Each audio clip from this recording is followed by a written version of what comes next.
나말로 공로로 시키시오. 남말라 하르디야 소토루리날라 카모로 시키시오바이네. 주의 성령과 능력 더 부어주시옵소서. 하나님 아버지, 주께서 맡기신 일을 잘 감당할 수 있도록 성령과 능력 더 부어주시옵소서. 은사와 능력 더 부어주시옵소서.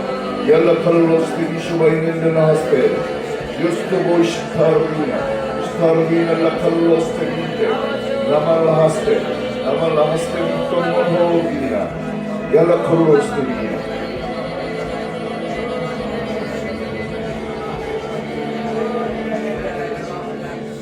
하나님, 이 시간 하나님께 기도합니다. 저희 가운데 성령과 능력 더 부어주시옵소서. 하나님의 사역을 감당할 때에 부족함이 없도록 하여 주시고, 하나님 저희 가운데 은사와 성령의 능력 더 부어주시옵소서. 말씀의 능력도 부어주시옵소서. 하나님의 맡기신 양들을 온전한 자로 세울 수 있도록 능력으로 함께 역사하여 주시옵소서. 예수님의 이름으로 기도합니다.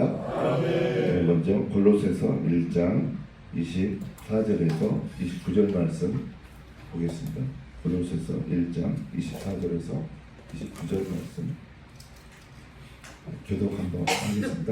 나는 이제 너희를 위하여 받는 괴로움을 기뻐하고 그리스도의 남은 고난을 그의 몸된 교회를 위하여 내 육체에 채우노라. 내가 교회에 이끌는 것은 하나님이 너희를 위하여 내게 주신 직분을 따라 하나님의 말씀을 이루함이니라. 이 비밀은 만세와 만대로부터 감추어졌던 것인데 이제는 그의 성도들에게 나타났고 하나님이 그들로 하여금 이 비밀의 영광이 이방인 가운데 얼마나 풍성한지를 알게 하려 하시니라. 이 비밀은 너희 안에 계신 그리스도인이 곧 영광의 소망이니라. 우리가 그를 전파하여 각 사람을 권하고 모든 지혜로 각 사람을 가르치면 각 사람을 그리스도 안에서 완전한 자로 세우려 함이니라. 이를 위하여 나라도 제 속에서 능력으로 역사하시는 이의 역사를 따라 힘을 다하여 소소하노라. 예, 이제 바울 사도가 골로새 교회에게 편지를 쓴 내용이 골로새서죠. 여기 이제 보면 굉장히 중요한 내용이 등장을 해요. 여기 말씀 가운데 특히 25절에 보면 이제 교회의 일꾼이라는 단어가 등장을 해요. 교회의 일꾼. 근데 이제 23절에 보면 이 표현이 약간 다르게 표현되어 있어요. 23절에 보면 여기에는 어떤 단어가 표현이 기록이 되어 있습니까? 23절에 복음의 일꾼이라고 되어 있어요. 복음의 일꾼. 그 다음에 25절에서는 교회의 일꾼. 이렇게 표현이 좀 다른데 같은 의미예요. 그러면 이제 23절에 보면 복음의 일꾼이 되었다라고 했어요. 복음의 일꾼. 복음의 일꾼이 된 것과 교회의 일꾼이 된 것은 어떤 의미로 보면 같은 의미라고 볼 수 있어요. 복음의 일꾼이 된 이유가 오늘 읽었던 25절에 나와 있어요. 바울이 복음의 일꾼이 되었던 이유. 25절만 한번 다시 읽어볼까요? 내가 교회의 일꾼 된 것은 하나님이 너희를 위하여 내게 주신 직분을 따라 하나님의 말씀을 이루려 함이니라. 이제 여기 말씀 가운데 복음의 일꾼, 교회의 일꾼 된 이유는 하나님의 말씀을 이루기 위해서 복음의 일꾼, 교회의 일꾼이 됐다라는 고백을 하고 있어요, 바울이. 근데 이 말씀은 말씀 묵상으로 이 말씀을 접하면 엄청난 그 영적 비밀이 담겨 있는 말씀이 골로새서 1장 25절 말씀에 담겨 있어요. 그래서 여러분들은 말씀 묵상을 통해서 이런 골로새서 1장 25절에 들어있는 엄청난 그 중량감이 있는 영적 비밀이 담겨 있거든요. 이런 말씀들을 성경 곳곳에서 다 캐내시기 바랍니다. 이런 말씀이 여러분에게는 힘이 되고 능력이 돼요. 사역할 때 이런 말씀으로 여러분들이 사역할 수 있는 거예요. 그래서 이제 제가 골로새서 1장 25절을 말씀 묵상할 때 이제 금은보화와 같은 귀한 것을 저는 얻었어요. 바울이 복음의 일꾼이 된 것은 하나님의 말씀을 이루기 위해서구나. 근데 여기서 하나님의 말씀을 이룬다는 게 뭘까 이제 찾아봤어요. 이룬다는 게 이룬다라는 저 단어가 이제 헬라어로 플레로라는 단어였어요. 플레로. 이제 플레로는 충만하다, 가득 차다 이제 이런 뜻이 있죠. 성령으로 충만하다 할 때 플레로를 쓰거든요. 성령 충만할 때 그 단어를 쓸 때 플레로를 써요. 근데 이제 가득 차다, 채우다, 충만하다 이런 뜻도 있지만 하나님의 뜻을 이루다, 성취하다 그런 뜻도 있어요. 그러면 골로새서 1장 25절의 플레로는 하나님의 뜻을, 하나님의 말씀을 성취하다, 이루다 그런 뜻이에요. 플레로가. 그래서 바울은 하나님의 말씀을 이루어내기 위해서 복음의 일꾼이 됐다라는 거예요. 그러면 이제 하나님의 말씀, 어떤 말씀을 이루기 위해서 이제 바울이 복음의 일꾼이 됐는가 구체적으로 우리가 알고 있어야 돼요. 사도행전 9장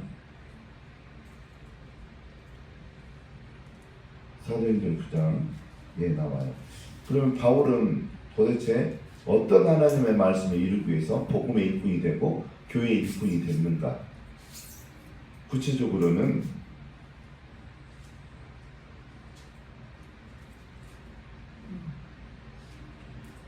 사도행전 9장 15절 읽겠습니다. 주께서 이르시되 가라, 이 사람은 내 이름을 이방인들과 인민들과 이스라엘 자손들에게 전하기 위하여 택한 나의 그릇이라. 이제 이 말씀을 이루기 위해서 복음의 일꾼이 된 거예요. 구체적으로 이 말씀은 그러면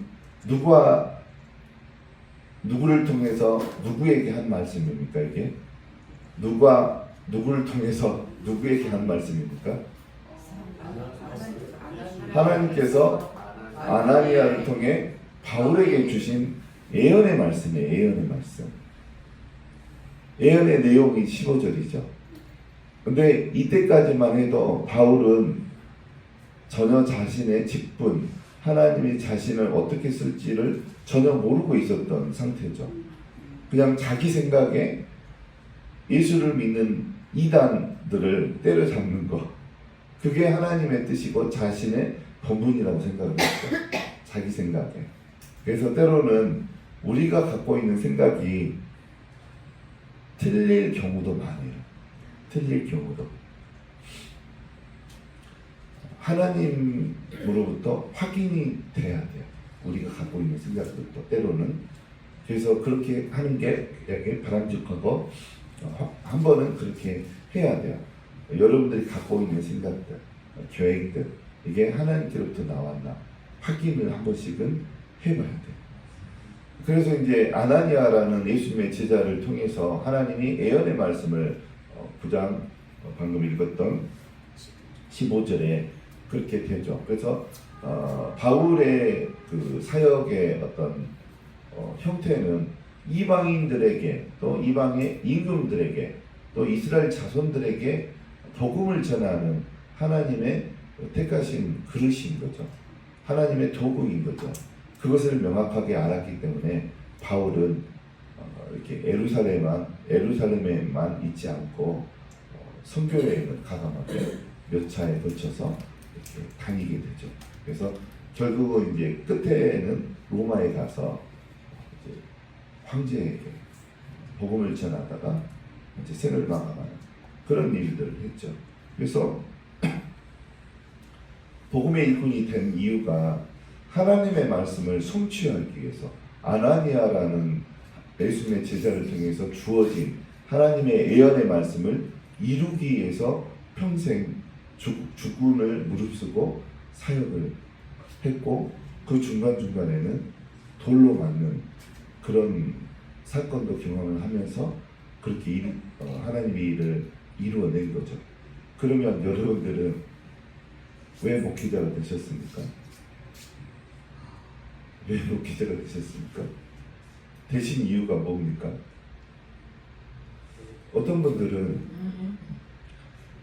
대형교회 담임 목사가 되고 싶어서 목회하시는 분들이 있어요. 진짜 있어요. 제가 봤던 분 중에. 그거는 저는 하나님이 기뻐하는 어떤 방법이나 하나님이 기뻐하는 일은 아니라고 생각해요.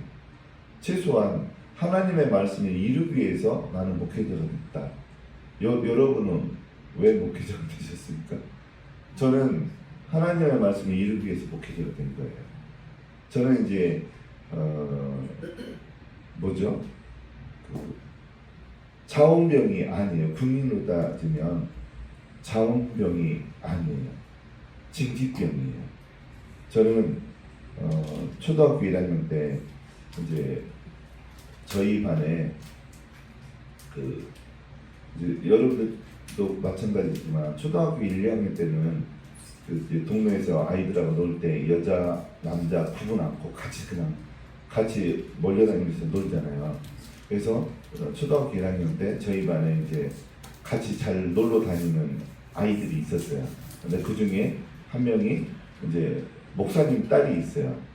저희 반이었는데 이제 어렸을 때는 뭐 놀 것이 그렇게 많지 않잖아요. 그래서 숨바꼭질이라든가 뭐 그런 거를 하면서 놀았는데 이제 제가 어렸을 때부터 다녔던 교회 담임 목사님 딸이에요. 제 친구가. 그래서 이제 교회는 넓잖아요. 숨을 데가 많잖아요. 그래서 숨바꼭질을 하는데 이제 예전에는 교회에 보면 쌀을 성미라고 해서 성도님들이 이렇게 목사님 식사 해결하기 위해서 이렇게 쌀을 일주일에 한 번이나 두 번 이렇게 모르게 안 보는 시간에 성미함에 넣어놔요. 근데 이제 저희 어렸을 때 교회에 있었던 성미함이 뒤지라고 하나요? 아시죠? 나무로 된 쌀 넣는 상자 큰 거. 그게 있었어요. 그래서 그 뚜껑 열어보니까 거기 숨으면 안 들킬 것 같아가지고 한번 열었는데 글쎄 쌀이 이렇게 바닥을 긁어도 한 그릇도 안 나오게 생긴 거예요. 그래서 제가 그때 직감을 했죠. 목사님이 되면 가난하게 사나 보구나 하고 그때 마음을 먹었어요. 난 죽어도 목사가 안 된다. 그래가지고 대학생 때 전공을 그래서 저 때는 공대 전자공학을 나오면 갈 데가 많았어요. 그래서 공대 전자공학을 이제 대학교에 들어가가지고 이제 시험 봐서 이제 회사에 이제 들어갔죠. 들어가서 열심히 이제 회사 생활했죠. 15년을 했으니까 15년을 했는데 이제 제가 신대원 간 이유가 두 가지 이야기했죠. 신대원 간 이야기가 제가 이제 중고기도 팀장을 하다가 그 교회에서 이제 교회가 분열될 위기에 있을 때 제가 기도하면서 이제 목사님과 교회에서 어려움을 일으키는 장본인을 화해시키려는 과정 중에 이제 출교를 당했어요. 그 상대방 우리 성도님이. 그래서 출교를 당하면서 제 속에 이제 너무나 마음이 아팠죠.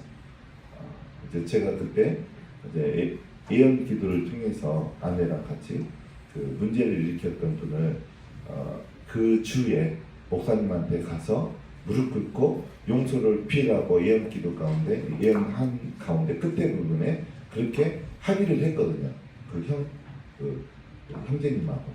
그래서 그분이 한 이틀 있으면 교회 가서 그때 수요일이었으니까 목금토 4일 있으면 교회 가서 용서를 구하고 화해할 수 있었던 상황인데 바로 출교를 당했죠. 목요일 날인가 통보가 왔어요. 이제 교회에서 출교를 당했으니 교회 오지 마십시오 하고 그 형제님과 가족이 다 한꺼번에 이제 교회에서 출교를 당했어요. 그 통에 제가 이제 너무 마음이 아팠죠. 누구는 목회자도 아닌데 저요. 목회자도 아니고 평신도인데 그분 문제를 일으켰던 분을 목사님하고 거의 화해할 정도까지 이렇게 변화시켜놨는데 그냥 담임 목사님은 교회에서 내 쫓아내고 이틀만 참지. 그래서 그때 이제 제가 신대원 가려고 작정을 했죠. 그리고 두 번째는 이제 신명기 18장 13절 말씀이 해석이 안 돼가지고 제가 그때 당시 해석이 안 됐을 때 대부분의 성경 말씀이 다 해석이 됐거든요. 이제 동원할 수 있는 방법을 다 동원하면 성경 말씀이 해석이 안 되는 말씀이 없어요. 근데 유일하게 신명기 18장 13절은 제가 갖고 있는 방법을 다 동원해도 해석이 안 되는 거예요. 그래서 이제 신대원 가서 히브리어 헬라어를 배워야겠다. 이제 그래서 그 두 가지 이유 때문에 이제 신대원에 이제 가려고 했고 직장 다니면서 실제로 갔어요. 근데 목적은 히브리어하고 헬라어 배우고 신대원은 그만두려고 그랬어요. 신대원까지만 다니고 목회는 안 하려고 그랬어요. 근데 이제 목회를 그렇게 생각은 없었죠. 그렇게 이제 제가 의도했던 대로 신대원 가가지고 제가 이제 보통 히브리어 헬라어를 3개월 한 학기만 들으면 되거든요. 학점만 받으면 되거든요. 근데 저는 학점 받으러 가는 게 아니었기 때문에 히브리어를 3번 들었어요. 그 다음에 헬라어를 2번 듣고 그 다음에 그것도 만족하지 않아서 이제 신대원 졸업하고 이제 구약학 전공을 THM까지 제가 했어요. 그리고 이제 저는 이제 신대원 목회는 할 마음이 없었죠. 근데 어떤 이제 여러 가지 사건들이 있었어요. 중간중간에 사건들이 있어서 신대원을 그만두려고 그랬죠. 이제 신대원을 1년 휴학을 했었어요. 이제 그 사건 중에 한 가지가 뭐였냐면 제가 신대원을 다니니까 교회에서 전도사를 했어요. 직장 다니면서 전도사를 했고 또 이제 제가 신대원 가기 전부터 사역을 하고 있었다고 했잖아요. 30살 때부터. 그래서 말씀 사역과 이제 성령의 은사 사역을 동시에 이제 하고 있었죠. 그래서 말씀 묵상하는 방법을 사람들에게 가르쳤고, 그 다음에 이제 은사를 사용하고 싶으신 이제 평신도나 목회자들 상대로 이제 예언의 은사나 방언 통역의 은사나 방언의 은사나 이런 것들을 사용할 수 있도록 도와주는 사역을 하고 있었어요. 그래서 그런 사역을 하고 있었기 때문에 토요일만 되면 바쁜 거예요. 저는 집에 사람들이 찾아오니까 또 제가 가서 양육을 하기도 하고, 그래서 저는 월요일부터 금요일까지는 직장 생활을 하죠. 그 다음에 토요일 날은 또 오시는 분들 내가 또 방문해서 양육을 하죠. 그 다음에 주일 날은 또 교회에서 전도사를 하죠. 이제 그게 그래도 감당이 됐어요. 저는 체력이 좋았거든요. 제가 등산을 오래 했기 때문에 체력이 있어가지고 감당이 됐어요. 근데 이제 신대원 때 시험 기간이 있잖아요. 시험 기간하고 중복이 될 때는 이제 과로가 되는 거죠. 제가 직장에서 야간 근무를 하고 아침에 퇴근할 때 신대원 수업을 받으러 갔다가 시험 준비를 하고 그 다음날 시험을 보고 또 주일 되면 교회를 가고 토요일 되면 또 사역을 하고 시험 기간 때 되니까 이게 감당이 안 돼요. 그 체력이. 그래가지고 제가 이제 그런 생활을 3년을 2년을 하다 보니까 2학년 1학기 때쯤 되니까 몸에 이제 과로가 되버린 거예요. 제가 교대 근무를 하고 아침에 퇴근하면서 신대원 수업을 받고 이제 그런 패턴이 유지되니까, 그래서 이제 제가 회사에서 잠을 자는데 숨이 멈춰버렸어요. 제가 숨이 안 쉬어지는 거예요. 자는데 이렇게 숨을 쉬는데 보통 숨이 이렇게 10까지 허파가 움직인다고 하면 보통 때는 10까지 움직여요. 근데 자다가 허파가 한 1.5나 2까지밖에 안 열리는 거예요. 하는데 숨이 여기까지 안 쉬어지는데 10까지. 그래가지고 이러다가 죽나 보다. 거기까지 간 거예요. 그러니까 어떤 상태냐면 여러분 이제 등산하다 보면 남해 보리암 같은 데 보면 그 등산 올라가다 보면 남해 보리암 중간에 이렇게 바위가 양쪽으로 큰 바위가 세워져 있는데 그 사이로 끼어가야 되는 코스가 있어요. 딱 그런 느낌이에요. 큰 바위가 위아래로 있는데 한 틈 사이는 이 정도밖에 안 되는데 내가 그 가운데 끼어 있는 느낌. 과로한 거죠, 제가. 그러고 있다가 한 2주 있다가 또 그랬어요, 한 번. 숨이 또 안 쉬어졌어요. 그래서 제가 신학도 좋지만 내 목숨이 먼저 끊어지게 생겼다 그래가지고 그냥 휴학을 해버렸어요. 휴학을 1년을 했어요. 그러면서 하나님 앞에 제가 하나님 이렇게 신대원 와서 히브리어 헬라어 배운 것은 참 감사한 일인데 목회의 부르심이 없으면 그냥 지금까지 배운 걸로 만족하고 그냥 그 신대원 그냥 그만두고 직장 생활은 끊을 수가 없으니까 신대원만 휴학을 했거든요. 직장을 계속 다니고 있었고 그래서 그냥 직장 생활 열심히 하면서 제가 평신도 사역자로 그 말씀 묵상이나 은사 사역을 하나님이 맡기신 영혼들에게 열심히 하겠습니다. 그렇게 이제 제가 하나님한테 기도했어요. 그래서 1년 동안 기도할 때 목회자로 부르심이 없으면 저는 깨끗하게 히브리 헬라어 배운 걸로 만족하고 목회 쪽을 생각하지 않고 직장생활 열심히 하겠습니다.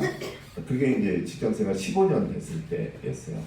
그래서 이제 1년 동안 이제 좀 체력을 보강하면서 이제 기도를 했죠. 근데 1년 끝날 때쯤에 이제 기도를 했어요. 하나님 앞에. 하나님, 직장을 계속 다닐까요? 신대원에 복학을 할까요? 근데 하나님 뭐라고 했을 것 같아요? 여러분들? 저에게? 목회자로 부르셨다는 거예요. 하나님께서. 어쩐지 이상했어요. 20살 때부터 평신도가 사역을 하고 돌아다니고 평신도인데 목회자를 가르치고 있었고 제가 말씀을 그때부터 좀 이상했어요. 그런데 하나님께서 목회자로 부르셨다는 거예요. 갑자기 벼랑과 기도 1년 끝에 부분에. 그래서 이제 그거를 정확하게 분별을 하고 저희 아내랑 예언 기도를 했어요. 그래서 이제 하나님이 그 방언과 방언 통역 가운데 목회자로 부르셨다고 하셔서 제가 이제 다녔던 직장이 굉장히 좋은 직장이었어요. 공기업이었고 굉장히 살기에는 편하게 살 수 있는 또 저희 아이들이 자녀가 4명이잖아요. 4명을 문제없이 이제 대학교까지 전혀 부족함 없이 키울 수 있는 환경이 되는 직장이었어요. 그래서 내려놓기가 쉽지 않은 직장이었는데 하나님께서 이렇게 부르심을 하나님께로부터 확인을 하고 이제 바로 이제 그 퇴직 절차를 밟고 희망퇴직을 했어요. 15년 직장 생활하고 그 다음에 이제 목회를 했죠. 그러니까 저도 목회자로 들어선 게 제가 이렇게 자원해서 한 게 아니고 저는 하나님이 징집한 거예요. 징집. 원래부터 제가 그랬잖아요. 초등학교 1학년 때 교회 쌀 뒤지를 들어보고 목회자로 살면 가난하게 사는구나 하고 목회자는 절대 안 될 거야 라고 속으로 제가 다짐했던 사람이었거든요. 근데 하나님께서 부르셨더라고요. 그래서 저도 목회자가 되고 복음의 일꾼이 된 이유는 하나님의 말씀을 이루기 위해서요. 저도. 그러니까 여러분은 왜 목회자, 여기 이제 평신도 분들도 계시지만 왜 목회자로 이렇게 나섰습니까? 저는 동기가 하나님의 부르심에 반응하기 위해서 그 하나님의 부르심을 이루기 위해서 여러분들이 목회자가 됐다라고 저는 믿습니다. 그런데 바울은 정확하게 복음의 일꾼이 된 것과 교회의 일꾼이 된 것은 하나님의 말씀을 이루기 위해서라고 이렇게 정확하게 말하고 있어요. 그래서 저기에서 이제 이루다라는 단어는 아까 제가 이야기했던 것처럼 플레로, 플레로 충만하다, 가득 채우다, 하나님의 뜻을 이루다, 성취하다. 그러나 이제 대충 3가지 의미가 있는데 골로새서 1장 25절에서는 하나님의 뜻을 성취하다, 이루다 그 뜻으로 쓰였어요.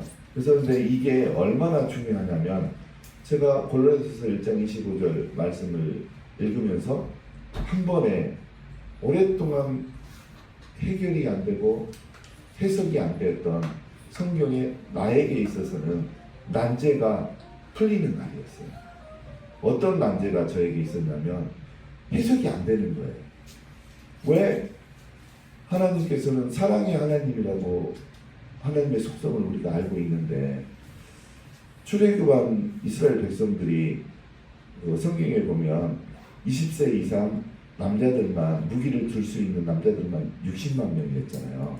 그러면 이제 그 기준을 따르면 최소한으로 따지면 출애굽한 이스라엘 백성이 200만 명이라는 소리예요. 200만 명 중에 20세 이상 중에 가나안 땅에 들어간 사람은 2사람밖에 없잖아요. 저는 그게 해석이 안 됐어요.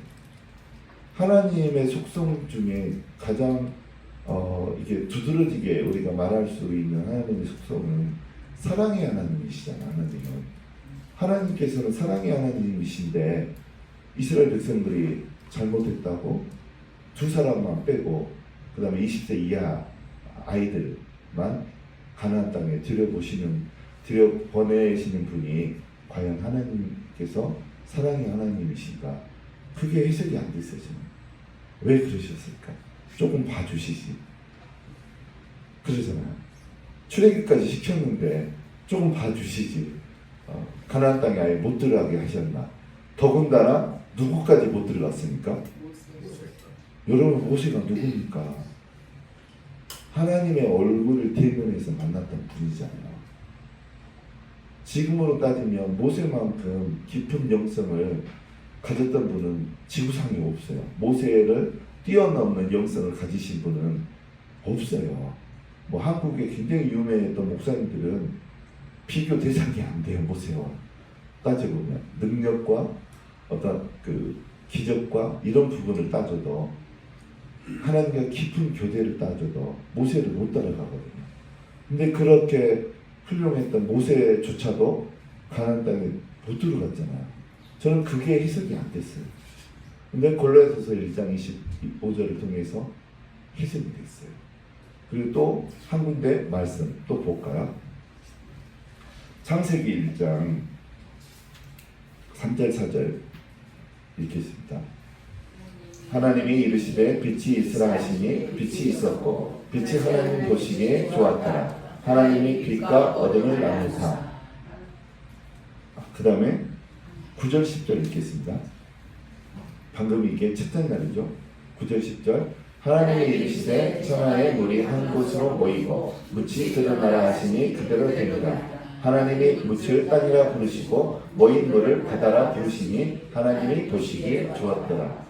이거는 이제 3일째 되는 창조의 어떤 내용이에요. 그 다음에 11절 12절 하나님이 이르시되 땅은 풀과 씨 있는 채소와 각기 종류대로 씨 가진 열매 맺는 나무를 내라 하시니 그대로 되어 땅이 풀과 각기 종류대로 씨 있는 채소와 각기 종류대로 씨가 가진 열매 맺는 나무를 내니 하나님이 보시기에 좋았더라. 여기도 3일째 되는 창조의 내용이에요. 그러면 14절 15절 읽겠습니다. 하나님이 이르시되 하늘의 동창에 광명체들이 있어 낮과 밤을 나누게 하시고 그들로 징조와 계절과 날과 해를 이루게 하라. 또 광명체들이 하늘의 동창에 있어 땅을 비추라 하시니 그대로 되니라. 네, 그 다음 18절도 읽겠습니다. 18절 17절 18절 이렇게 하나님이 그것들을 하늘의 동창에도 두어 땅을 비추게 하시며 낮과 밤을 주관하게 하시고 빛과 어둠을 나누게 하시니 하나님이 보시기에 좋았더라. 그 다음에 20절 21절 하나님이 이르시되 너희들은 생물을 번성하게 하라. 땅이 하늘의 동창에 있는 새가 나르라 하시고 하나님이 큰 바다 짐승들과 그래서 번성하여 움직이는 모든 생물을 그 종류대로 날개 있는 모든 새를 그 종류대로 창조하시니 하나님이 보시기에 좋았더라. 이거는 이제 5일째 되는 날이고요.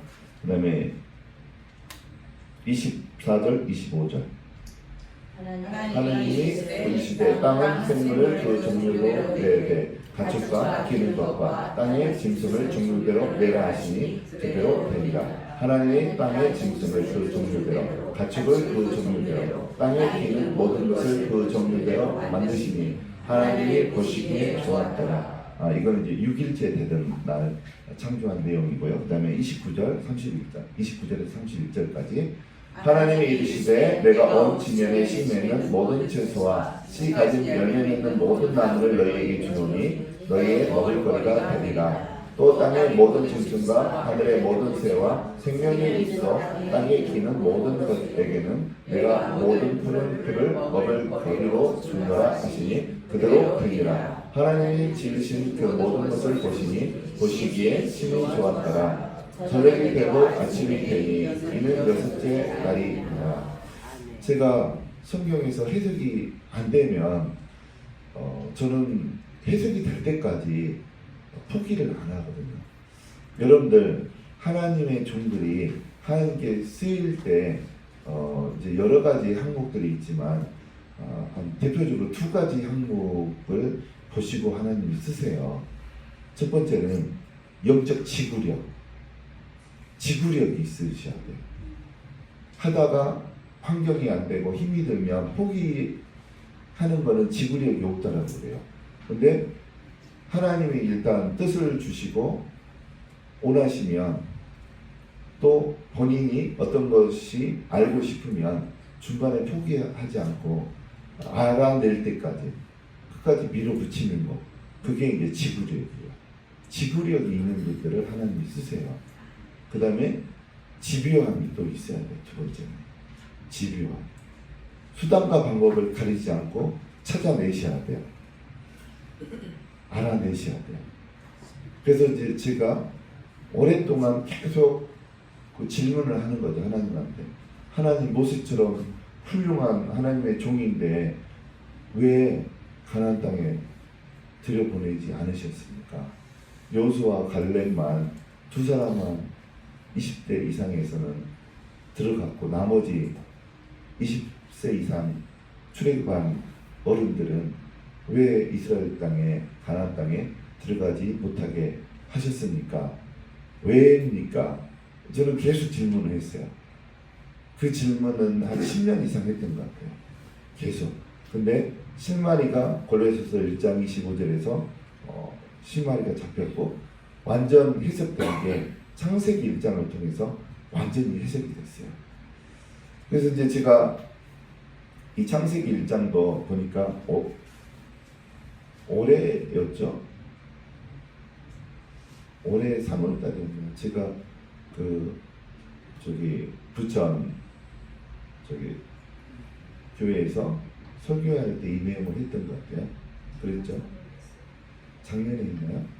그리고 작년에 제가 이 말씀을 하나님께서 깨닫게 해주신 말씀을 작년에. 근데 이제 제가 말씀 묵상으로만 성경을 이렇게 보면 3년 6개월이면 일독이 되거든요. 말씀 묵상으로. 그러면 말씀 묵상으로 성경을 본다는 것은 현미경을 가지고 보는 것과 같아요. 깊이 어떤 내용들을 다 찾아내는 그런 교기예요. 그렇게 이제 작년 정도였으면 제가 성경을 큐티로만 말씀 묵상으로만 37년째 보던 해니까 최소 10번 이상은 말씀 묵상으로 본 거죠. 그런데도 이렇게 머리에 저장이 안 됐었어요. 이렇게 창세기 1장을 통해서 내가 하나님의 크신 감동을 받은 적이 별로 없었어요. 근데 작년에 창세기 1장을 보는데 엄청난 놀라운 것을 발견을 했어요. 굳이 말하면 책을 출판할 수 있는 한 2-3권을 써낼 수 있는 내용의 분량을 발견을 했어요. 방금 창세기 1장을 읽었는데 반복되는 패턴이 있잖아요. 하나님이 말씀으로 뭐가 있으라고 하니까 그대로 되니라. 그 창조된 그것을 보시고 하나님께서 좋아하셨더라. 심히 좋아하셨더라. 이 패턴이 창조 기간 내내 반복이 돼요. 저는 그걸 발견했어요. 그래서 이제 처음에 되게 흥미진진했어요. 이게 지금 천지창조하는 기간 동안에 누가 천지창조를 행했습니까? 하나님이.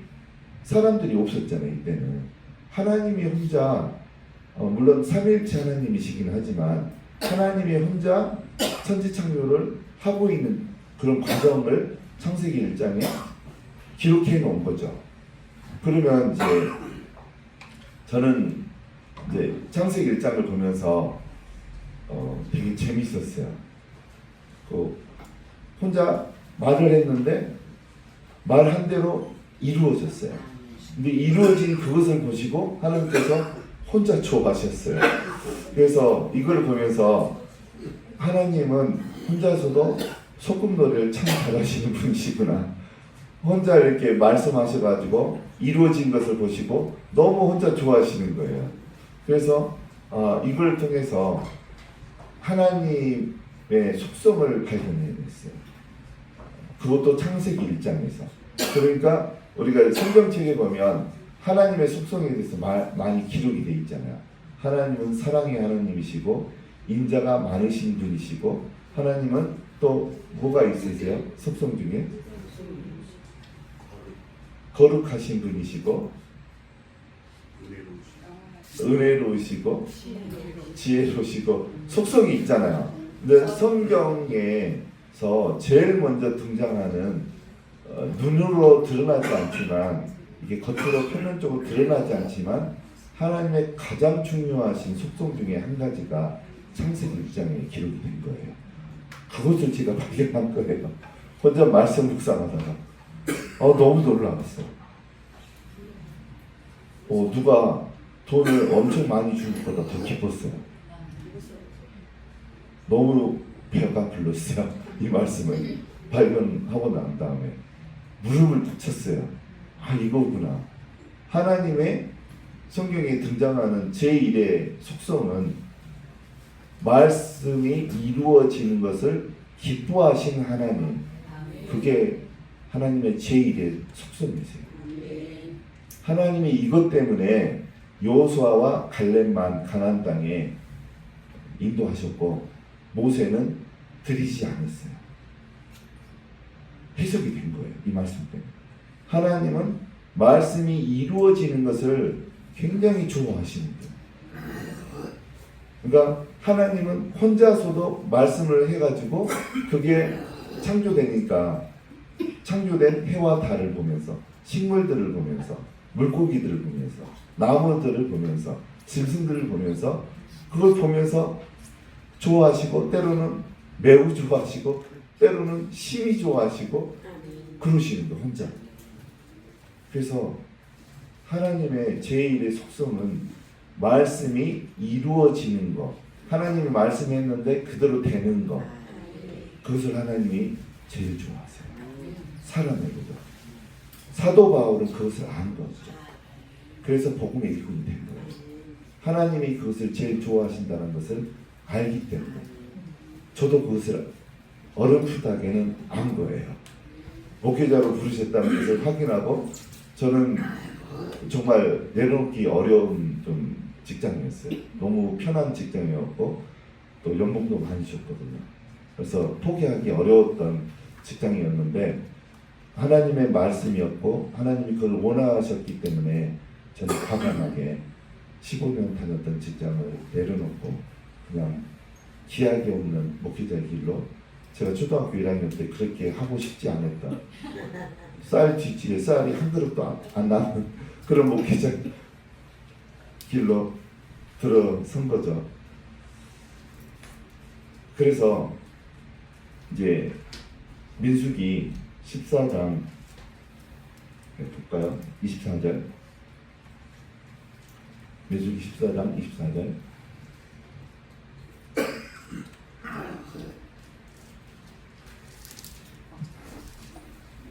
읽겠습니다.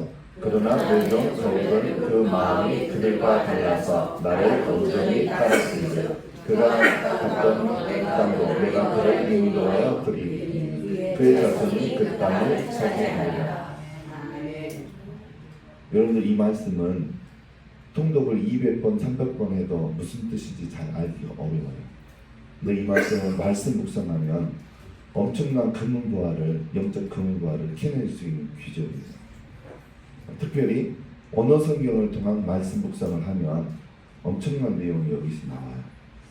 저는 오랫동안 왜 여호수아와 갈렙만 가나안 땅에 들어갈 수 있었나 궁금했다고 그랬잖아요. 이 말씀을 통해서 굉장히 놀라운 사실을 발견을 했어요. 여기에 갈렙이 가나안 땅에 들어갈 수 있었던 비결이 기록되어 있는 거예요. 여기 이제 보면 갈렙은 그 마음이 나머지 이스라엘 백성들과 달랐다고 그랬잖아요. 근데 히브리어 원어 성경을 보면 마음이 아니에요. 영이라고 되어 있어요. 루아흐라고 되어 있어요. 루아흐. 갈렙의 영이 이스라엘 백성들의 영들과 달랐다는 소리예요. 그리고 온전히 따랐다라는 단어를 히브리어 언어로 보면 와우 계속법이 사용이 됐어요. 와우 계속법이 어떤 의미입니까, 여러분들? 와우 계속법? 어떤 행동이나 상태가 반복적으로 이루어질 때 와우 계속법을 썼어요. 지속적이고 반복적일 때 와우 계속법을 쓰는 거예요.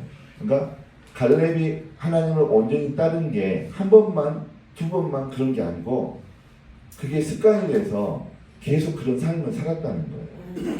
그때 와우 계속법을 써요. 근데 저기 단어가 와우 계속법을 썼어요. 근데 따르다라는 단어가 말레라는 단어를 써요. 말레. 아까 말레는 충만하다, 채우다라는 뜻이에요. 원래. 그러니까 성령으로 충만하다를 구약 버전으로 하면 말레라는 단어를 쓰고 신약 버전으로 쓰면 아까 이야기했죠. 단어. 어떤 단어였어요? 하나님의 뜻을 성취하다. 그때. 플레로라는 단어 썼잖아요.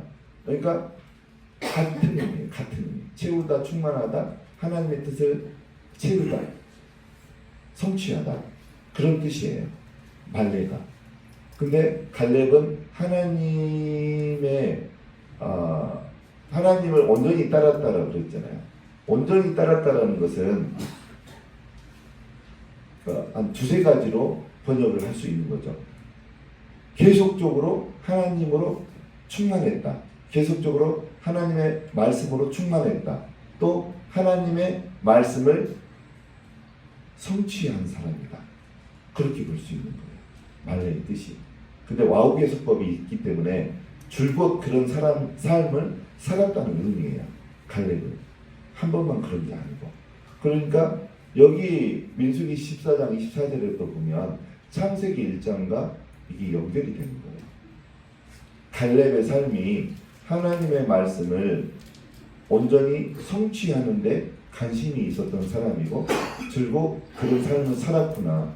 그러니까 하나님이 그런 사람을 좋아해요. 심히 좋아하세요. 그러니까 갈렙은 가나안 땅에 들어간 거예요. 근데 이제 그래서 여기 온전히 따랐다라는 단어는 하나님의 말씀을 온전히 이루어냈다라는 의미로 해석이 언어로 보면 가능해요. 그래서 여러분들도 그런 삶을 사시기 바랍니다. 하나님이 어떤 목회자를 제일 기뻐하시냐고 생각하면 저는 개인적으로 능력도 물론 이렇게 하나님 주셨으니까 능력도 행하고 사역도 열심히 잘하고 그런 사람을 하나님 기뻐한다고 기본적으로 저는 생각을 해요. 근데 그 중에서 누구를 제일 좋아하시나, 누구를 보면서 심히 좋아하시나, 그건 답이 딱 정해져 있는 거예요. 단 한 가지밖에 없어요. 사도 바울처럼 하나님의 말씀을 이루기 위해서 사도가 된 것처럼, 선교사로 사역을 했던 것처럼 하나님의 말씀을 이루는 자를 하나님이 심히 좋아하세요. 그래서 여러분들도 하나님의 말씀을 이루기 위해서 목회를 하시기 바랍니다. 하나님이 그런 분들을 심히 좋아하셔요. 그래서 보니까 모세가 또 왜 못 들어갔나 해석이 됐어요. 민수기 14장 9절 10절, 민수기 20장 8절 11절, 민수기 20장 8절 11절. 8절부터 읽겠습니다. 8절만 먼저 읽겠습니다. 지팡이를 가지고 너희는 아론과 함께 회족을 모으고 그들의 목전에서 너희는 반석에게 명령하여 물을 내가 그 반석이 물을 내게 하여 회중과 그들의 짐승에게 마시게 할지니라. 여기 보면 8절에 보면 무리바에서 물이 없다라고 아우성을 치는 백성들에게 물을 낼 때 하나님한테 이제 의뢰를 했죠. 상황이 이런데 어떻게 할까요? 그러니까 하나님께서 모세에게 반석 바위에게 명령해서 물을 내라 그렇게 하라고 그랬어요. 근데 이제 10절에는 11절에는 실제로 모세가 어떻게 했나 볼까? 11절 모세가 그 손을 들어 그 지팡이로 반석을 2번 치니 물이 많이 쏟아나오므로 회중과 그들의 짐승이 마시니라. 8절하고 11절 비교하면 모세가 하나님이 명령하신 대로 했습니까? 안 했습니까? 안 했어요. 그리고 11절을 보면 바위를 한 번만 치면 되는데 왜 2번을 때렸을까? 여러분들 저 상황 가운데 모세의 감정을 느끼셔야 돼요. 모세의 지금 2번 친 감정은 기뻐서 때렸을까? 여러분들이 자녀들 키울 때 저런 일이 많이 발생하죠. 밥을 먹다가 아이가 뭐 반찬 투정을 한다. 그럼 아버지들이 어떤 행동을 합니까? 식탁을 2번 때리죠. 웃으면서 때립니까? 이놈의 녀석 반찬 투정을 한다고 화를 내면서 2번 때리죠.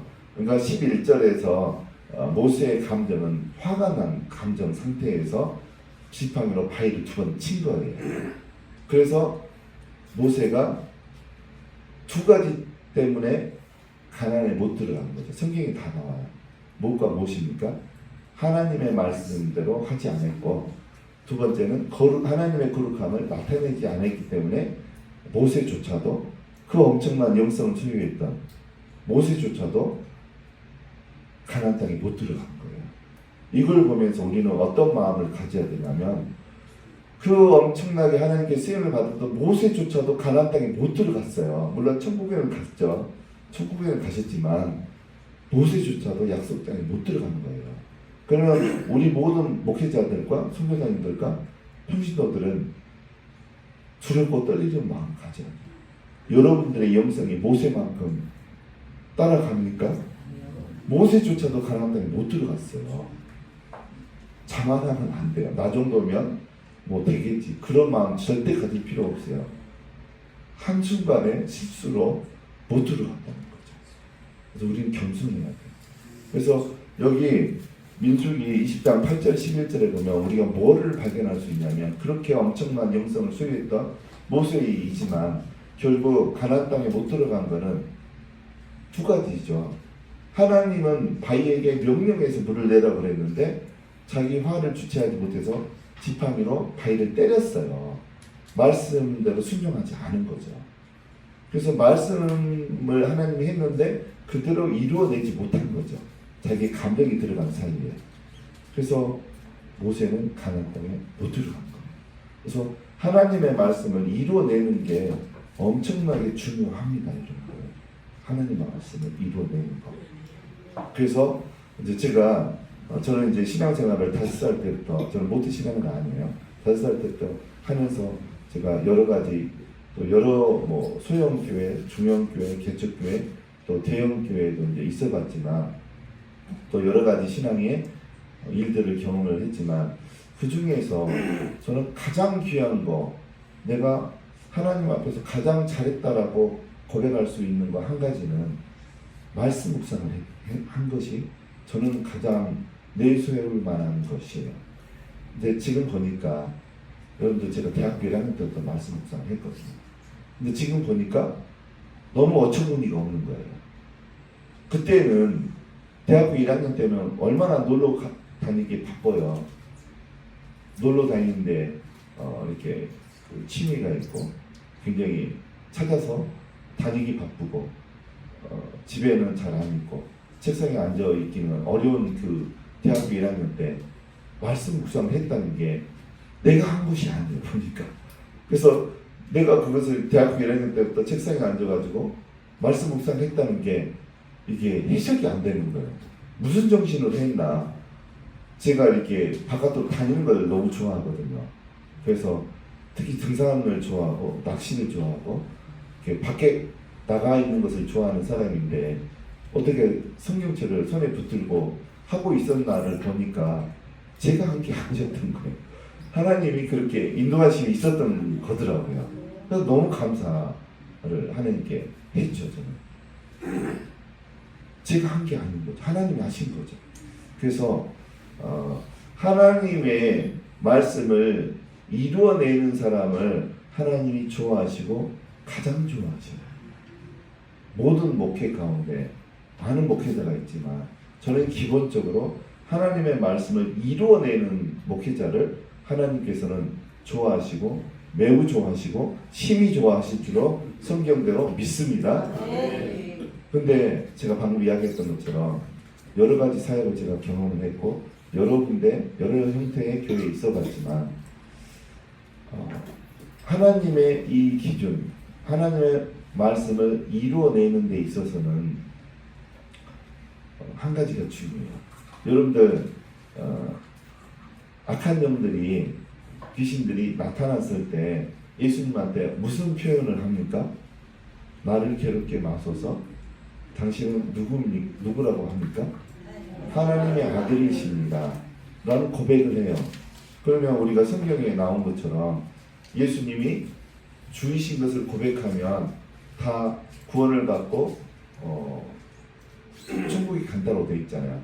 그러면 악한 영들은 예수님이 하나님의 아들인 것을 아는데 천국 갑니까 못 갑니까? 마귀와 사탄과 귀신들은 못 갑니다. 왜 못 갑니까?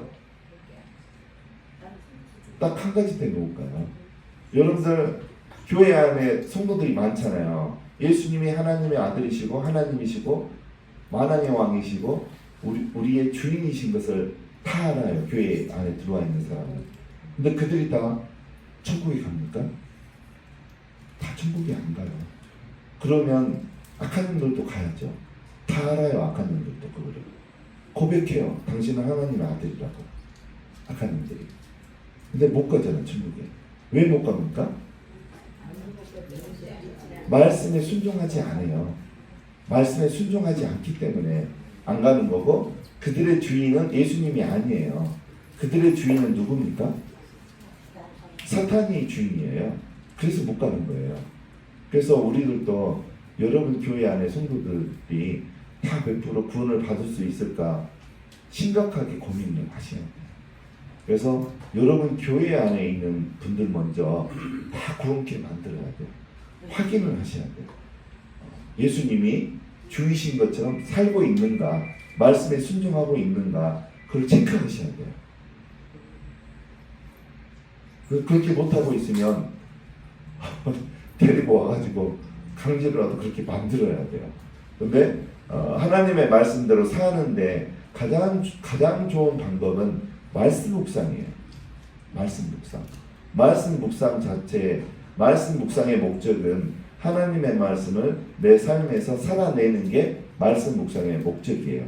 말씀 묵상의 목적은 성경의 지식을 많이 확보하는 게 아니에요.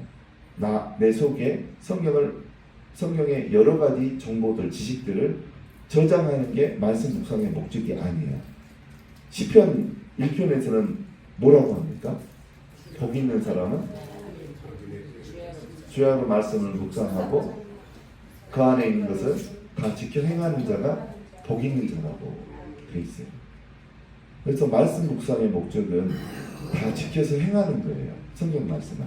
사도행전 1장 8절을 또 한번 여호수아 1장 8절이죠. 여호수아 1장 8절.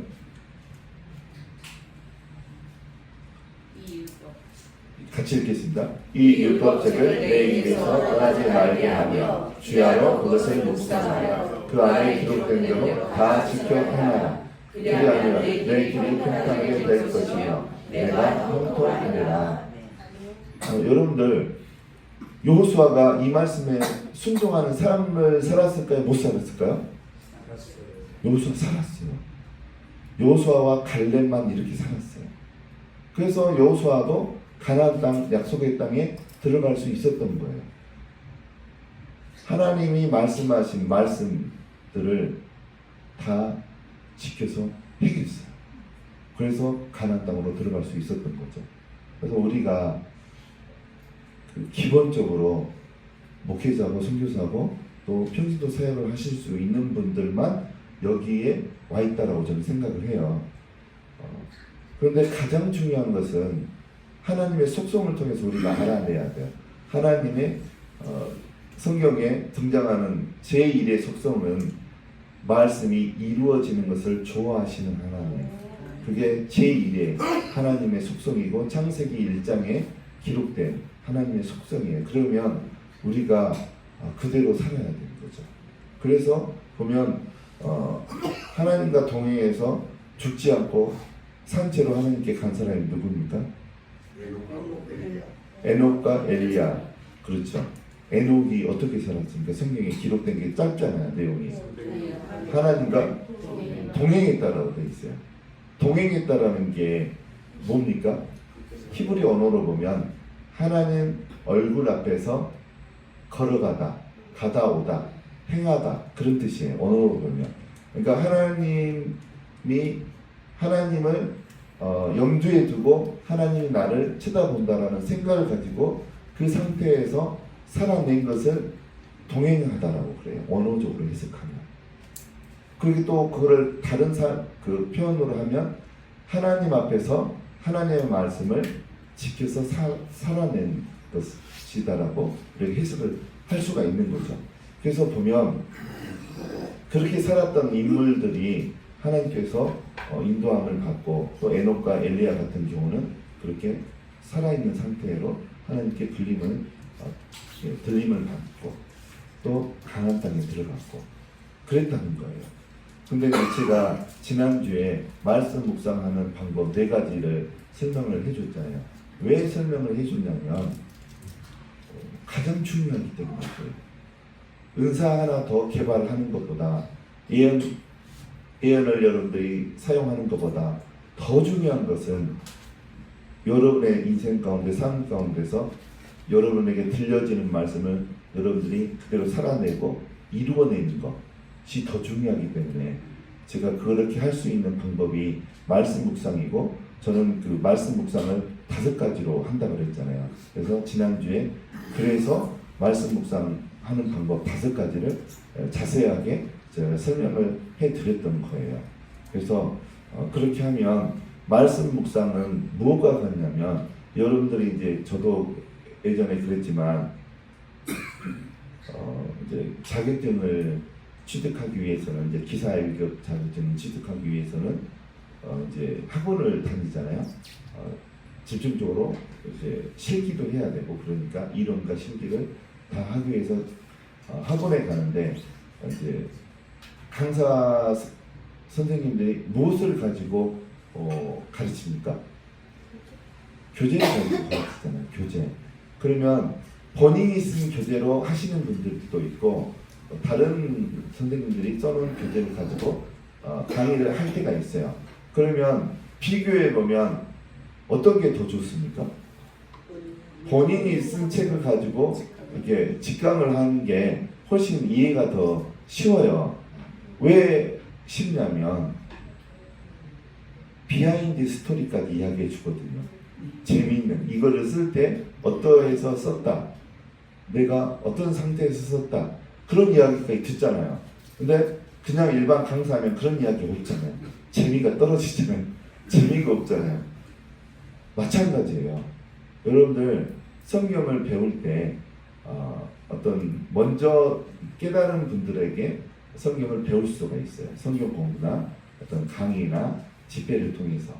근데 여러분들 저자 직감으로 들으면요 비교가 안 돼요.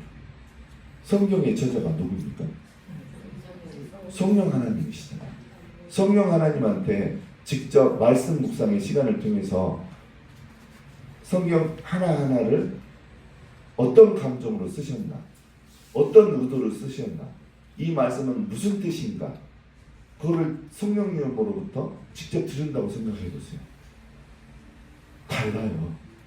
성경을 느끼는 게 달라요. 깊이가 달라요. 저는 근데 그거를 대학교 1학년 때 다 하고 있었던 거예요. 때로는 이제 한 10년, 20년 넘어가니까 성경을 통해서 하나님을 인격적으로 만나는 게 되어지는 거예요. 인격적이라는 것은 하나님의 지정의를 만나는 것을 인격적으로 만난다고 그러는 거예요. 그래서 예를 들어서 성경 신명기 18장 13절에서 내가 이 말씀을 통해서 하나님을 인격적으로 만났다. 그런다고 하면 세 가지가 이루어져야 돼요. 신명기 18장 13절 한번 읽겠습니다. 너는 내 하나님 여호와 앞에서 완전하다. 이제 우리말 성경으로 한번 우리말 성경 읽겠습니다. 너희는 너희 하나님 여호와 앞에서 온전하다. 아까 개역 개정은 완전하라고 돼 있는데 여기 우리말 성경은 온전하라고 돼 있어요. 근데 언어에서는 쉬운 성경이 맞는 해석이에요. 언어 성경 쉬운 성경 볼까요? 여러분은 하나님 여호와 앞에서 흠없이 사시오. 언어에서는 타밈이라는 히브리어를 써요.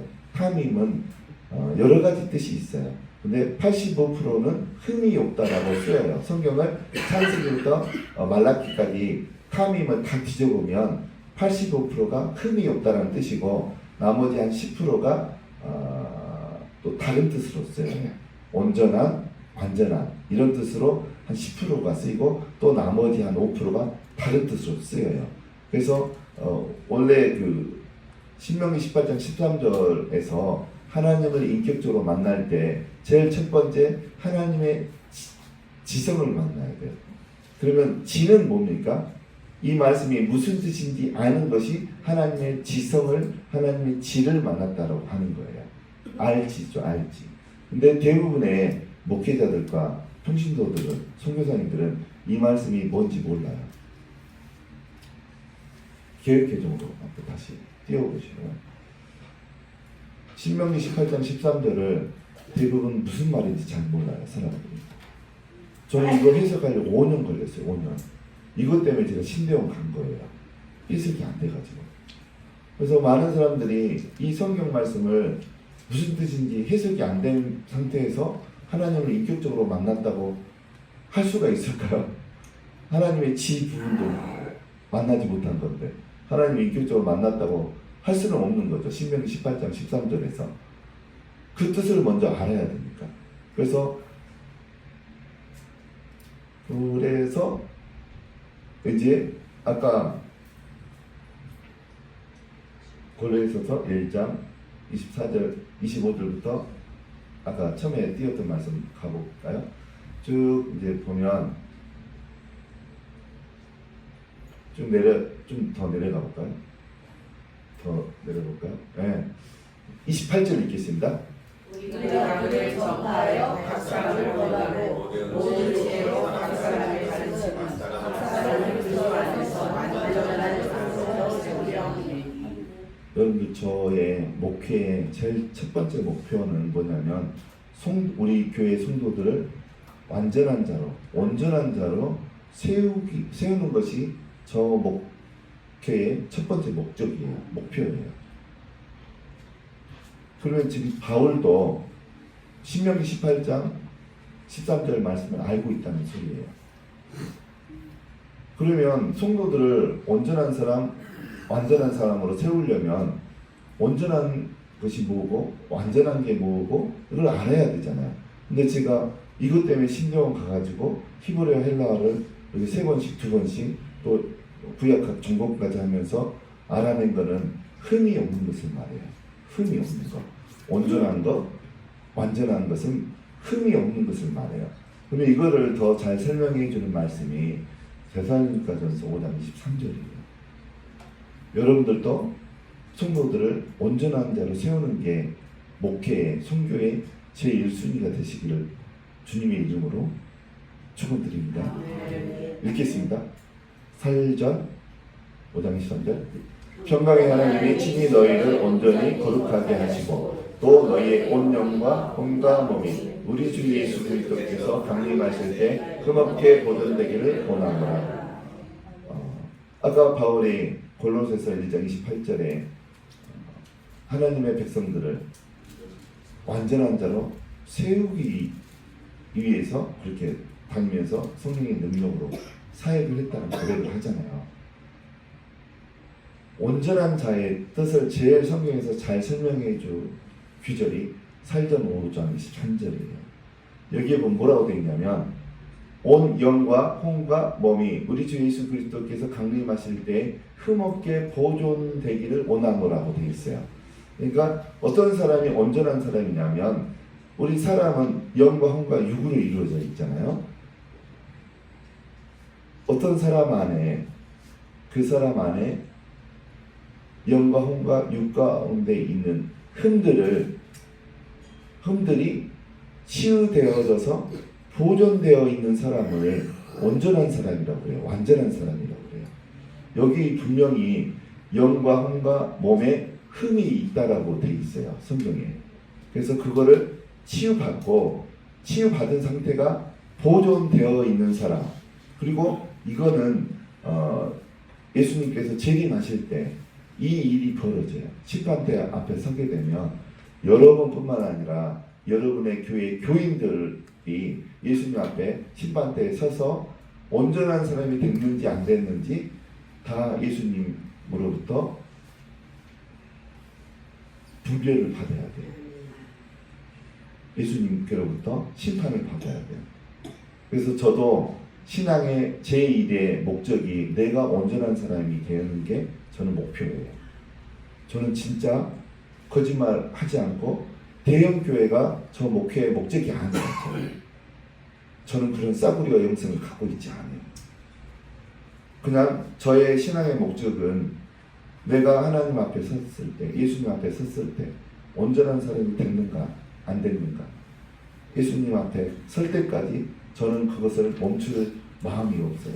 그래서 꾸준하게 하나씩 해 나가고 있어요. 최근에 된 게 제 육체 가운데 있는 흠을 2가지 고쳤어요. 혼자 기도하면서. 코골이 고쳤고요. 우리 어떤 목사님도 증인이신데 코골이를 고쳤어요. 진짜 심하게 코골이 했거든요. 확실하게 고쳤어요. 네. 왜 그러냐면 이제 제가 이제 몸무게가 좀 나가긴 해요. 예전에 비해서. 근데 뚱뚱한 건 아니잖아요, 제가. 근데 이제 코골이를 한번 하면 옆에 사람들이 못 자요, 제 옆에.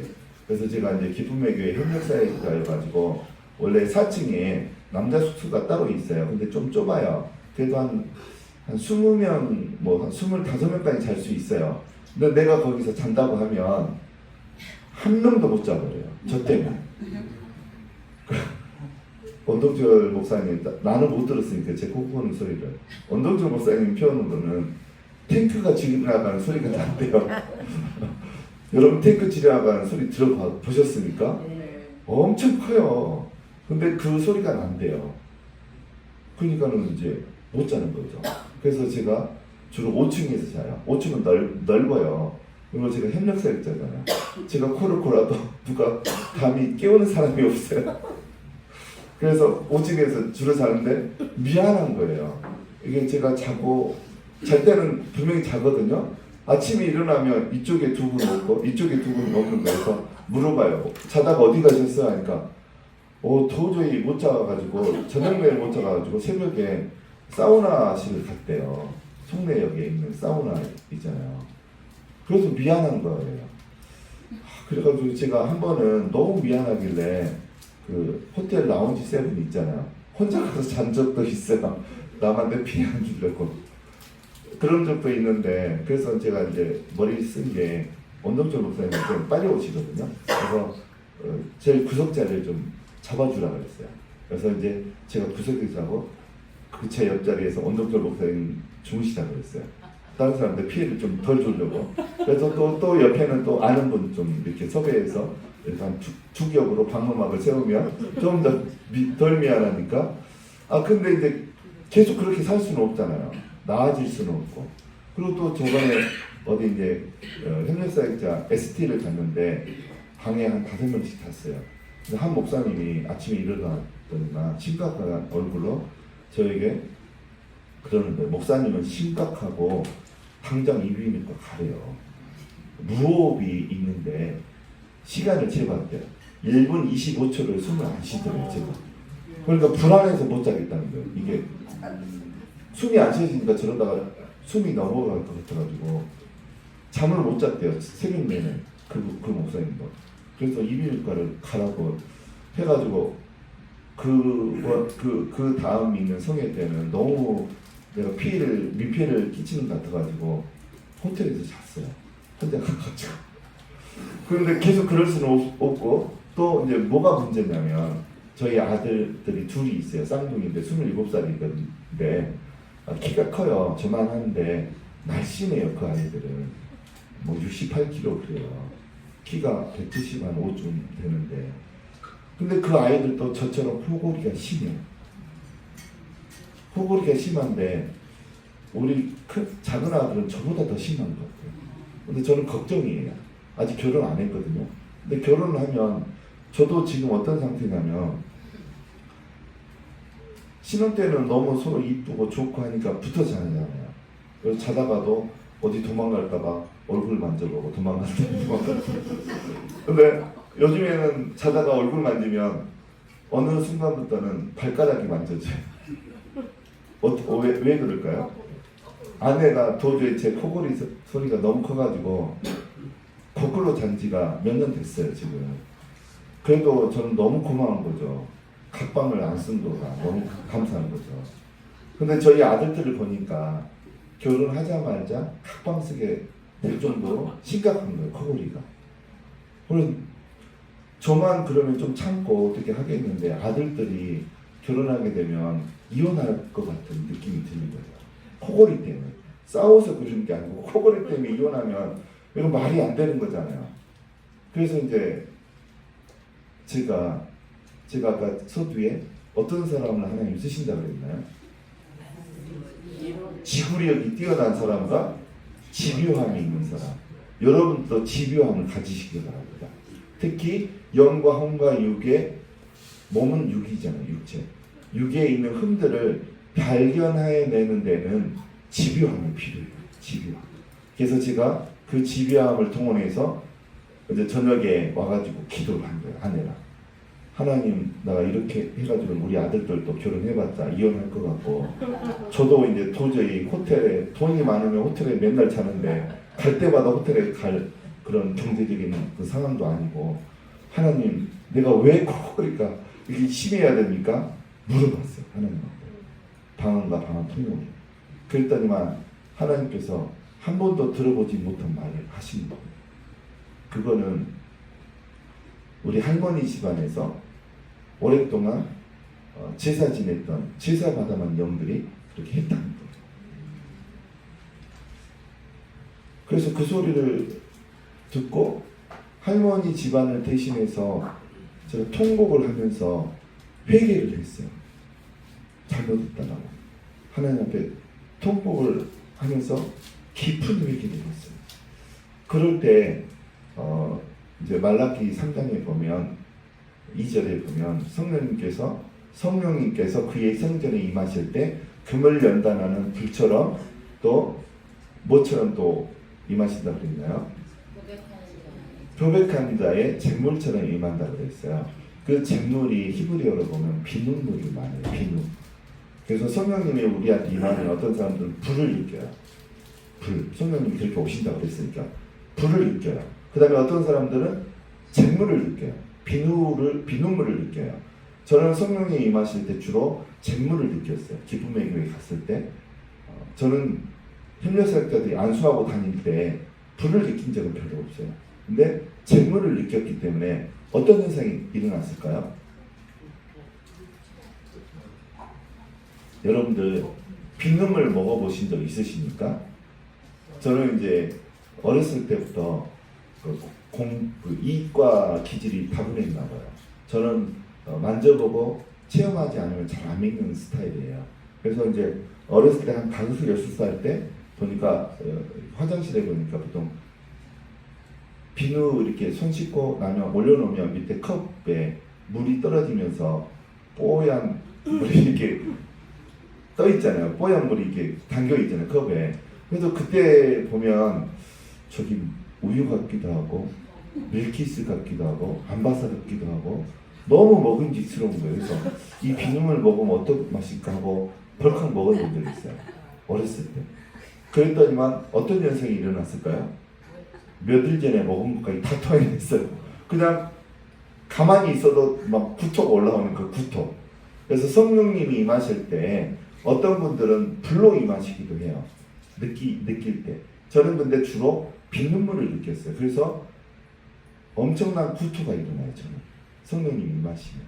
그래서 제가 기쁨의 성회에 갔을 때 3번째 성회부터 10번째 성회까지 한 8번 성회 내내 어떤 분이 손만 얹어도 협력사역자 구분을 안 해요. 사모님이든 뭐 머리카락 빠지신 목사님이든 머리카락 기신 사모님이든 어떤 분이 저는 눈 감고 있으니까 누군지 모르죠.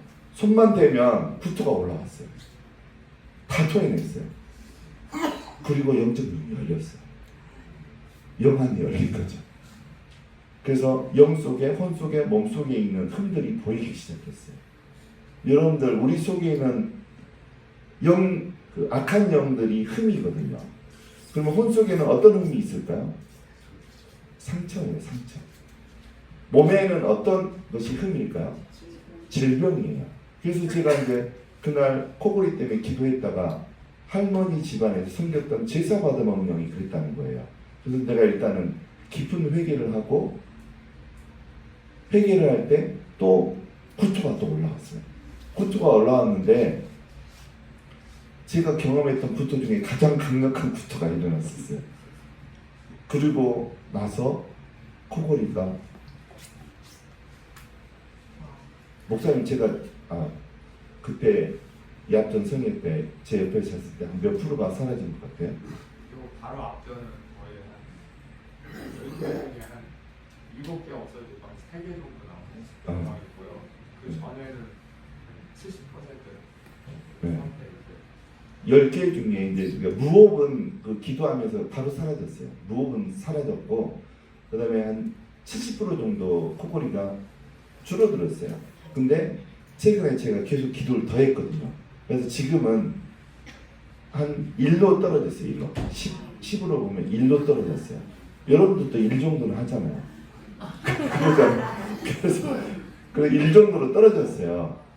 그래서 이제 그걸 보니까 제가 이해가 좀 되는 게 뭐냐면 저희 할머니가 그 20살 때인가 결혼해서 저희 할아버지하고 결혼해서 저희 이제 고향에 정착해서 사셨어요. 저희 할머니 친정은 나주 영산포였어요. 근데 이제 좀 지주 집안이었어요. 저희 할머니 집안이. 근데 6.25 때 무슨 일이 있었냐면 그 이제 공산당에서 이렇게 전쟁할 때 먹어야 되잖아요. 먹어야 되니까 지주 집안에 곡식을 내놓으라고 이렇게 할 때 주지 않으면 다 총살시켰잖아요. 그러니까 이제 저희 할머니 집안에서도 곡식을 줬나 봐요. 근데 이제 문제가 수복이 되고 난 다음에 공산당들에게 곡식을 준 사람들을 누가 죽였나요? 국군들이 죽인 거예요, 또. 그래서 그때 저희 할머니 집안이 몰살을 당했어요. 국군들의 손에 의해서. 근데 할머니는 이제 시집을 와서 저희 고향에 계셨기 때문에 면했죠. 죽임을 면했죠. 그러니까 한 일가가 몰살당하는 것은 정상적인 게 아니에요. 저는 그래서 그때 알게 된 게 제사 지낸 그런 우상 숭배 때문에 울타리와 담이 거친 거였구나. 그래서 짐승들이 와서 생명을 빼앗아 갔구나. 그거를 최근에 안 거예요. 할머니네 집안에 왜 이렇게 아는 사람들이 죽었어야 되나. 그게 해석이 된 거예요. 그래서 이제 제가 그렇게 해서 코골이가 지금은 진짜 1 정도로 줄어들었고요. 그 다음에 또 고친 게 제 허리가 또 지금 보니까 10으로 따지면 한 2 정도만 남아있고 많이 좋아졌어요. 제가 또 이렇게 비슷하게 하나님한테 물어봤거든요.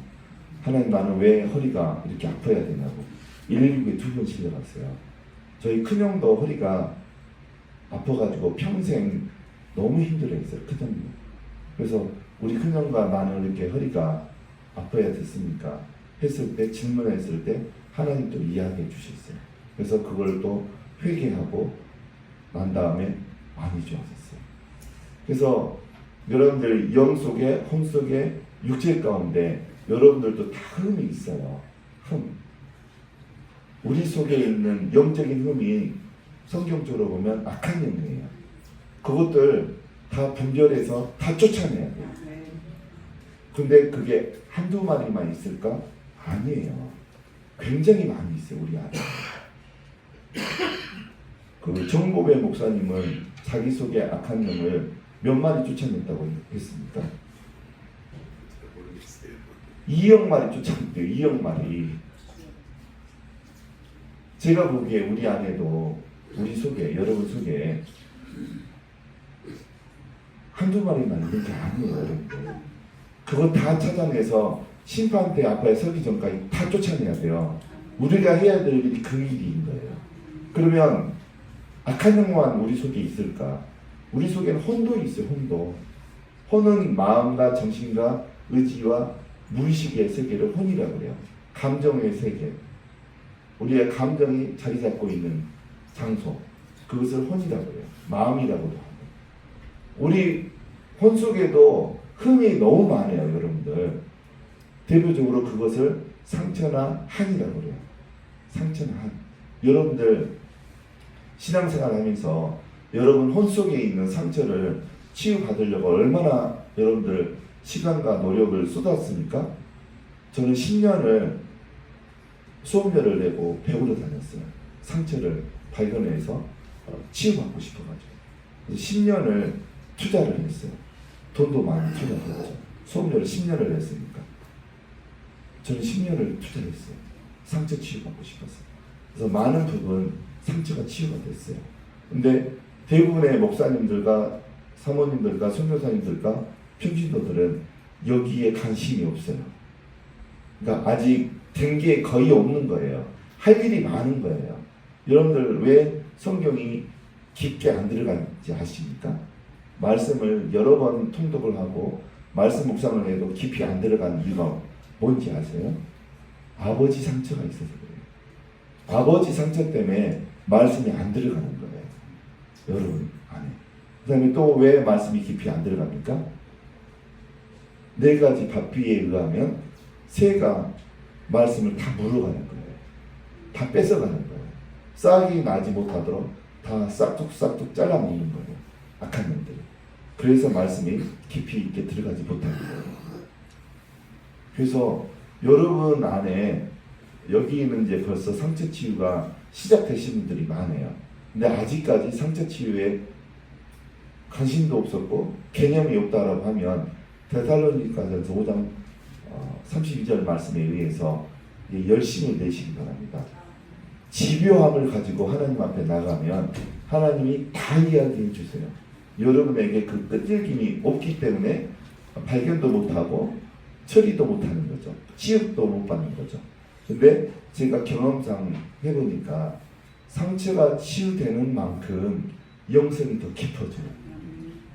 영성이 더 깊어져요. 제가 1년 전하고 지금하고 말씀 보는 게 달라요. 또 1년 전하고 20년 전에 말씀 보는 거는 완전히 달라요. 상처 치유가 되면서 말씀이 더 깊이 있어져요. 그 다음에 여러분 육체에 흠들이 많잖아요. 질병들 많잖아요. 그거 다 고칠 수 있어요. 자가치유 가능해요. 하나님 앞에서 자가치유 가능해요. 어떤 영들도 자가치유 가능해요. 하나님의 음성을 잘 들으면 쉬워요. 그게.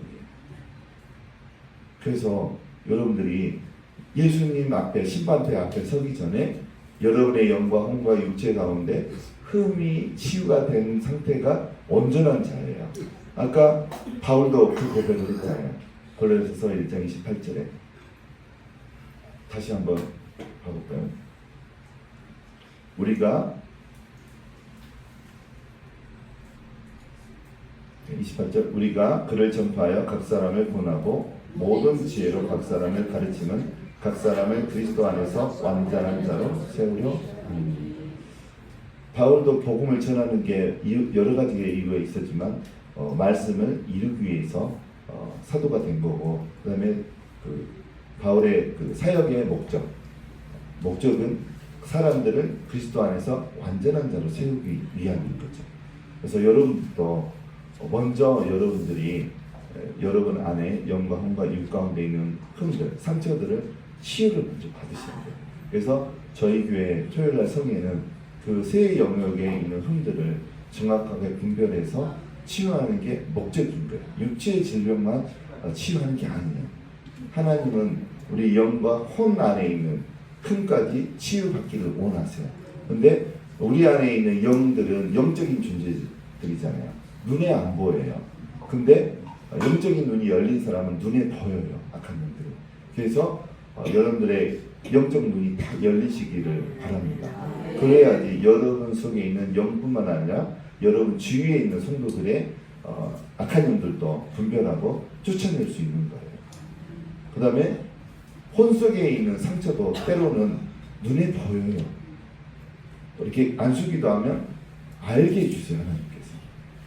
그래서 여러분들이 먼저 토요성회에서 영과 혼과 육 가운데 있는 흠들을 치유를 먼저 받기를 여러분들에게 제가 바라고 원하고, 또 거기에서 멈추는 게 아니고 여러분 교회에서 성도들을 온전한 자로 세우는 게 하나님의 뜻이에요. 그게 저는 어떻게 보면 여러분의 목회 1순위가 돼야 된다고 생각해요. 저는 그게 제 1순위예요. 그래서 저희 교회 이름이 뭡니까? 온전한 교회예요. 저는 그 작정을 한 거거든요. 교회 규모하고는 상관없이 저는 그 일을 하겠다. 그래서 여러분들도 다 그런 분들이 성도들을 온전한 자로 세우시는 분들이 되시기를 주님의 이름으로 축원드립니다. 간식 잠깐 먹고 또 기도 시간 갖도록 하겠습니다.